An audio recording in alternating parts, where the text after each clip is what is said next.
Hello everyone. Welcome to another episode of Writing the Sound. One of the instruments that we really haven't covered in this array that I've been demonstrating over the past few weeks is instruments we blow through, woodwind instruments. And today I want to introduce some very simple ones to you.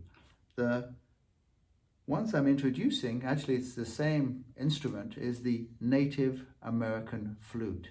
And this has got a very calming sound to it. And I want today's Writing the Sound to be more of a meditative experience for you. Not that it isn't, of course, but sometimes we're vibrating the body and we're getting into our kind of physical body. But here I want you just to allow yourself to drift with the sounds. What makes the Native American flute interesting is its simplicity. As you can see, it's quite simply made, but most importantly of all, for those of you who are not skilled with woodwind, is that you actually just blow into it and it makes a sound, unlike other instruments which require the placement of the lips, and the actual shape of the lips actually makes the sound through a reed or through the opening, just depending. But this one is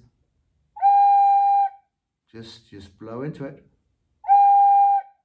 and you get this kind of sound.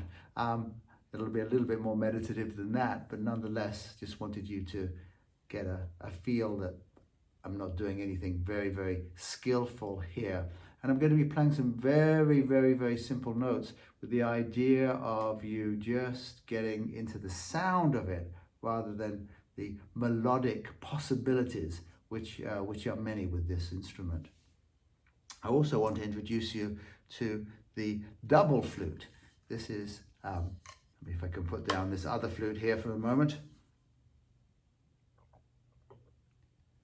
This is the double flute, and it's a little bit larger, a little bit different pitch. This single one was a G minor, and this is an F sharp for those musicians amongst you.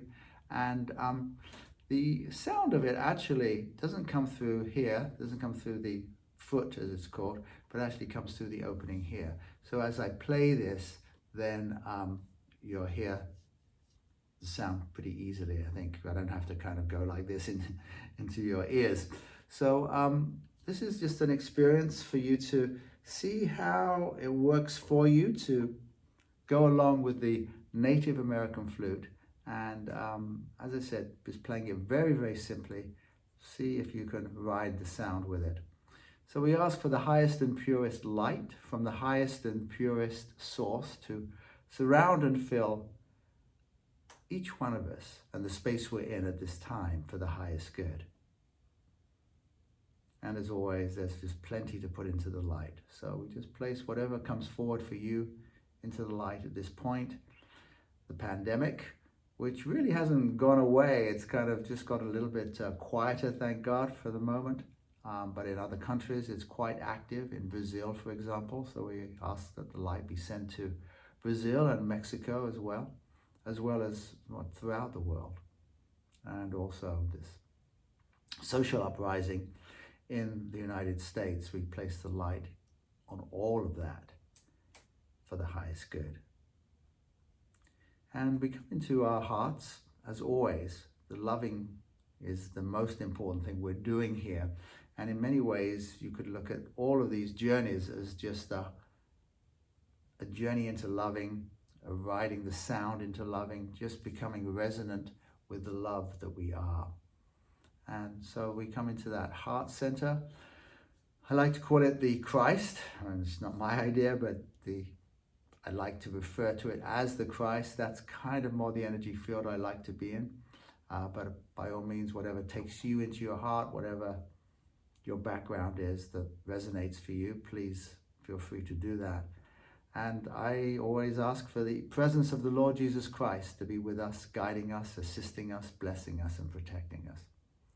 I also ask for the inner master, called the mystical traveler consciousness, to come forward from within each of our hearts to release, dissolve, transmute any upset or negativity or anxiety we may be carrying at this time, asking that it may be taken back into the nothingness from which it came, along with anything we no longer need, any dis-ease, for our highest good.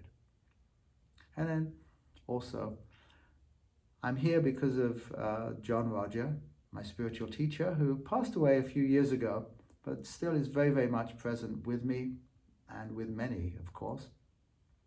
And so it's highly personal to me to ask for the energy and the presence of John Roger to infuse everything we're doing for our highest good.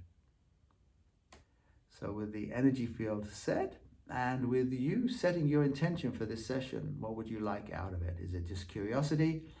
Are you relaxing? Is it something you want to use as a meditative experience? Please use all of it to lift you so that you feel better at the end of this session. And as always, we'll just end in quiet so that you can just drift off if you're laying down or listening to this before you go to sleep.